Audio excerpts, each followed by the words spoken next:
మానకొండూరు నియోజకవర్గంలో సాగునీరు లేక ఓవైపు రైతన్నలు గోసపడుతుంటే హోలీ వేడుక రోజు డీజే పాటలతో ఎమ్మెల్యే కవంపల్లి సత్యనారాయణ స్టెప్స్ వేస్తూ ఎంజాయ్ చేస్తున్నారని మాజీ ఎమ్మెల్యే రసమి బాలకిషన్ ఎద్దేవా చేశారు. కరీంనగర్ జిల్లా తిమ్మాపూర్ మండలం ఎల్ఎండి కాలనీలో ఆయన మీడియా సమావేశం ఏర్పాటు చేసి మాట్లాడారు.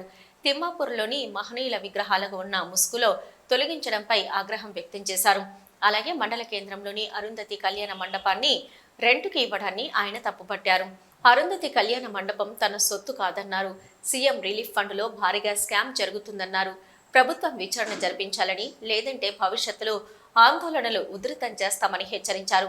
ఈ సమావేశంలో టీఆర్ఎస్ పార్టీ మండల అధ్యక్షులు రావుల రమేష్, రాష్ట్ర నాయకులు గీతిరెడ్డి దేవేందర్ రెడ్డి, పాసం అశోక్ రెడ్డి, పొన్నం అనిల్ గౌడ్, వంతడుపుల సంపత్, మాదన రాజేందర్, పోతరాజు దేవేందర్, ఎలక ఆంజనేయులు తదితరులు ఉన్నారు.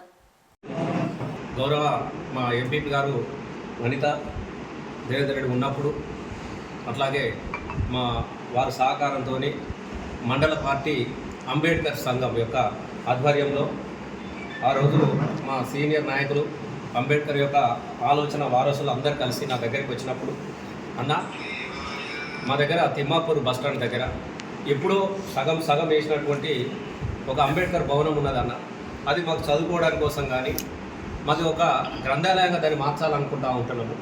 తప్పకుండా దాన్ని మంచిగా చేసి అన్న మా అందరు కూడా చదువుకునే పిల్లలకు కూడా ఒక విజ్ఞాన కేంద్రంగా ఉండాలని మేము కోరుకుంటున్నామని వాళ్ళు అడిగిన మీదట నేను ఆ రోజు దానికి ఒక 10 లక్షల రూపాయలు అక్షరాల తిమ్మాపూర్ యొక్క అంబేద్కర్ కమ్యూనిటీ భవనానికి ఒక 10 లక్షల రూపాయలు నా నిధుల నుంచి కేటాయించి తమ్ముడు సంపత్ ఆధ్వర్యంలోనే వారు కట్రక్తోనే దాన్ని అంతా కూడా పూర్తి చేయడం జరిగినది.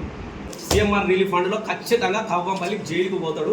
జైలుకు పంపేదా కూడా మేము వదిలేయం. మీకు ఇది కూడా చెప్తా ఉన్నా, పక్క ఎవిడెన్సెస్తో సహా మేము రెడీగా పెట్టుకున్నాం. మేము 100% మిమ్మల్ని కాపాడు కాదని ఆయనే జైలుకు పోతా ఉన్నాడు.